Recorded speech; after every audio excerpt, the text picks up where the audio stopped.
Hello ನನ್ನ ಕುಟುಂಬದವರೇ, ಹೇಗಿದ್ದೀರಾ? ನೀವೆಲ್ಲರೂ ಚೆನ್ನಾಗಿದ್ದೀರಾ ಅಂದ್ಕೊಂಡು ನಾನು ಇವತ್ತಿನ ಕಾರ್ಯಕ್ರಮವನ್ನು ಪ್ರಾರಂಭ ಮಾಡ್ತಾ ಇದ್ದೀನಿ. ನಾನು ಒಂದು ದೊಡ್ಡ ಪರಂಗಿಕಾಯಿ ತೊಗೊಂಡಿದ್ದೀನಿ.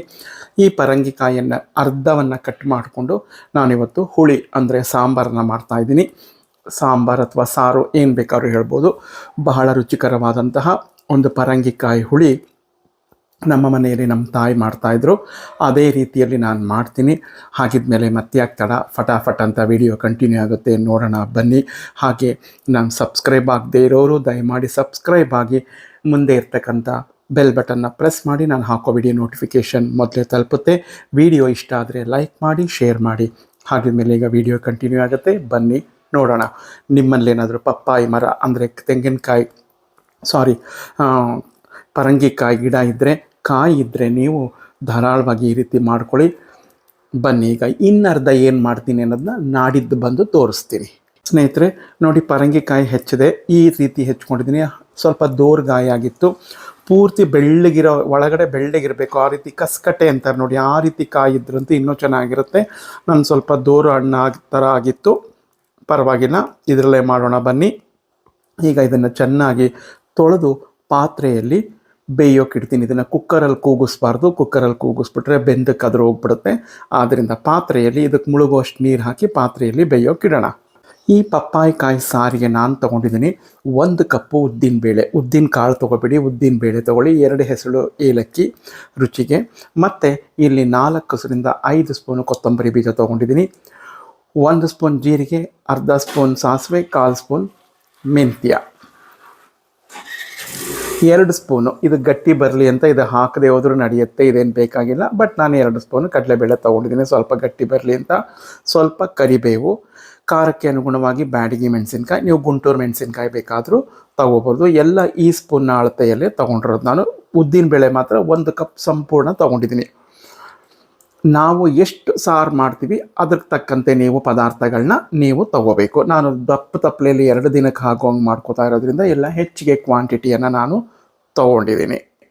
ನೋಡಿ, ಮುಳುಗೋಷ್ಟು ನೀರು ಹಾಕಿ ಬೇಯೋಕೆ ಇಡ್ತಾ ಇದ್ದೀನಿ.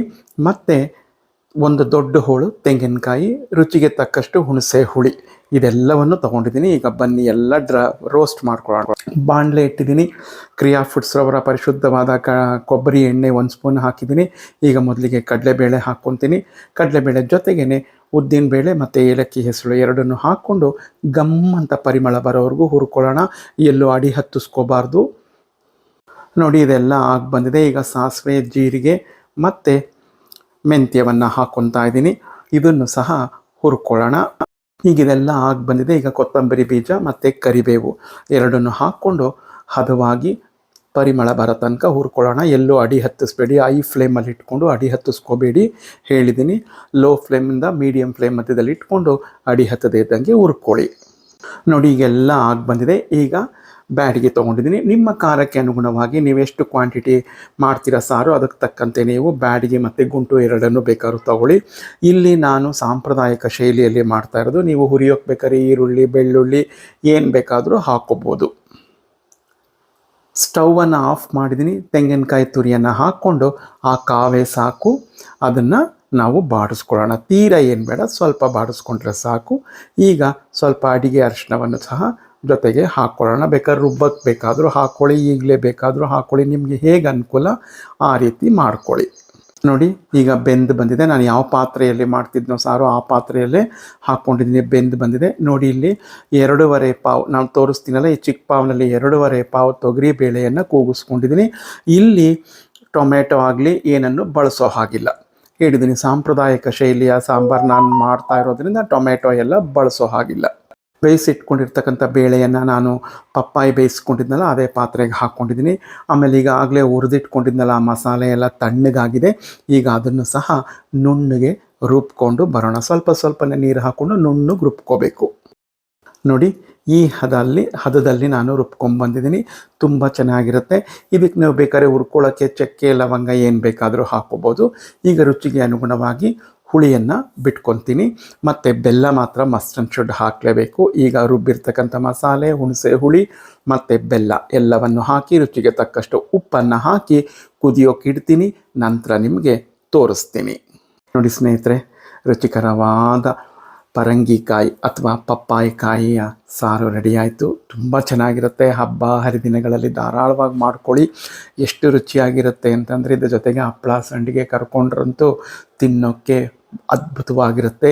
ಇದು ಇಡ್ಲಿಗಾಗುತ್ತೆ, ದೋಸೆಗಾಗುತ್ತೆ, ರೊಟ್ಟಿಗಾಗುತ್ತೆ, ಚಪಾತಿಗಾಗುತ್ತೆ, ಊಟಕ್ಕಾಗುತ್ತೆ. ತುಂಬ ಚೆನ್ನಾಗಿರುತ್ತೆ. ಒಮ್ಮೆ ಮಾಡಿ ನೋಡಿ.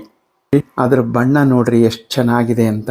ತುಂಬ ಚೆನ್ನಾಗಿದೆ, ತುಂಬ ರುಚಿಯಾಗಿದೆ. ನಾನು ನೋಡಿದೆ, ಉಪ್ಪು ಹುಳಿ ಖಾರ ಸಿಹಿ ಎಲ್ಲ ಅದ್ಭುತವಾಗಿದೆ.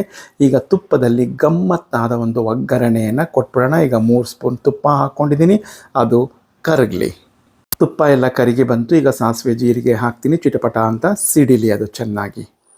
ಸಂಪೂರ್ಣ ಸಿಡಿದಾಯಿತು. ಈಗ ಸ್ಟೌವನ್ನು ಆಫ್ ಮಾಡಿ ಬ್ಯಾಡಿಗೆ ಮೆಣಸಿನ್ಕಾಯಿ ಒಂದು 4 ಮುರಿದು ಹಾಕ್ಕೊಂಡು ಮತ್ತೆ ಇಂಗು, ಯಾವಾಗಲೂ ಸ್ಟವ್ ಆಫ್ ಮಾಡಿ ನೀವು ಇಲ್ಲಿ ಇದನ್ನು ಹಾಕ್ಕೊಳ್ಳಿ ಮೆಣಸಿನ್ಕಾಯಿನ, ಇಲ್ಲಾಂದರೆ ಕರ್ರಗಾಗ್ಬಿಡುತ್ತೆ. ಈಗ ಎಣ್ಣೆ ಕಾವೇ ಸಾಕು. ಇಂಗಂತೂ ತುಂಬ ಬಳಸಿ, ತುಂಬ ಚೆನ್ನಾಗಿರುತ್ತೆ. ಬೆಳ್ಳುಳ್ಳಿ ಎಲ್ಲ ಹಾಕೋರು ಇಂಗನ್ನು ಬೇಕಾದ್ರೆ ಕಡಿಮೆ ಮಾಡ್ಕೊಳ್ಳಿ. ಆದರೆ ತುಪ್ಪದಲ್ಲೇ ಒಗ್ಗರಣೆಯನ್ನು ಕೊಡಿ. ಸಾರು ಮಾತ್ರ ಅಂದರೆ ಹುಳಿ ತುಂಬ ಚೆನ್ನಾಗಿ ಬರುತ್ತೆ. ಗಮ್ಮತ್ತಾದ ತುಪ್ಪದ ಒಗ್ಗರಣೆಯನ್ನು ಕೊಟ್ಟಾಯಿತು ಸಾರಿಗೆ. ಈಗ ಕೊನೆಯಲ್ಲಿ ನಾವು ಕೊತ್ತಂಬರಿ ಸೊಪ್ಪನ್ನು ಹಾಕಿ ಮಿಕ್ಸ್ ಮಾಡಿಬಿಟ್ರೆ ರುಚಿಕರವಾದ ಪಪ್ಪಾಯಿಕಾಯಿ ಅಂದರೆ ಪರಂಗಿಕಾಯಿಯ ಹುಳಿ ರೆಡಿಯಾಯಿತು. ತಿನ್ನೋಕ್ಕಂತೂ ಅದ್ಭುತವಾಗಿರುತ್ತೆ. ಒಮ್ಮೆ ಮಾಡಿ ನೋಡಿ. ಹೇಗಿತ್ತು ಅಂತ ನನಗೆ ಕಮೆಂಟ್ನಲ್ಲಿ ಮರೆಯದೆ ತಿಳಿಸಿ. ಮತ್ತೆ ನಾಡಿದ್ದು ನಾನು ನಿಮಗೆ ಸಿಗ್ತೀನಿ. ಹಾಗೆ ಉಳಿದಂಥ ಅರ್ಧ ಪಪ್ಪಾಯಿಕಾಯಲ್ಲಿ ಏನು ಮಾಡಿದೆ ಅನ್ನೋ ರೆಸಿಪಿಯನ್ನು ನಾಡಿದ್ದು ತರ್ತೀನಿ. ಅದು ಒಂದು ಬ್ಯಾಚುಲರ್ ಫ್ರೆಂಡ್ ರೆಸಿಪಿ, ಸುಲಭವಾಗಿ ಮಾಡ್ಕೋಬೋದು. ಮತ್ತೆ ಯಾಕೆ ತಡ, ವಿಡಿಯೋನ ಹೆಚ್ಚಾಗಿ ನೋಡಿ, ಲೈಕ್ ಮಾಡಿ, ಶೇರ್ ಮಾಡಿ, ನನಗೆ ಸಪೋರ್ಟ್ ಮಾಡಿ. ಮತ್ತೆ ನಾಡಿದ್ದು ನಾನು ಬರ್ತೀನಿ ಹೊಸ ರೆಸಿಪಿಯೊಂದಿಗೆ.